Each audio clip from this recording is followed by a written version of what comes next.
Hey everyone, welcome back to our channel. Today, we're diving into a common issue for Kenmore oven owners, the dreaded error code F30. If you're dealing with this in 2025, don't worry, we've got you covered with a straightforward guide to understand, troubleshoot, and fix it. So, let's get started. First off, what exactly is error code F30? In Kenmore ovens, this code typically signals a problem with the oven temperature sensor or its circuit. It means your oven isn't reading the temperature accurately, which can lead to uneven cooking or the oven shutting off unexpectedly. This is especially relevant for newer models in 2025, where sensors are more sensitive to maintain energy efficiency. Now, let's talk about the common causes. The error often stems from a faulty temperature sensor, loose wiring connections, or even a buildup of residue on the sensor probe.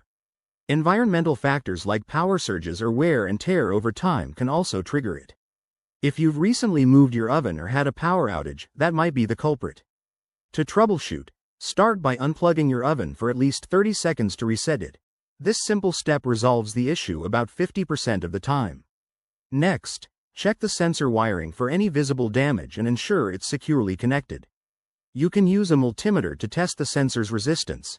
It should read around 1000 to 1100 ohms at room temperature. If it's way off, you might need to replace the sensor, which is a DIY job if you're handy, but costs about $20 minus $50 for parts.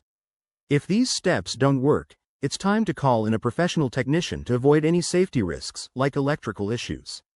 Remember, always prioritize safety and consult your oven's manual for model-specific advice. Wrapping this up, understanding error code F30 can save you time and money. If you found this helpful, give it a thumbs up and subscribe for more appliance fixes.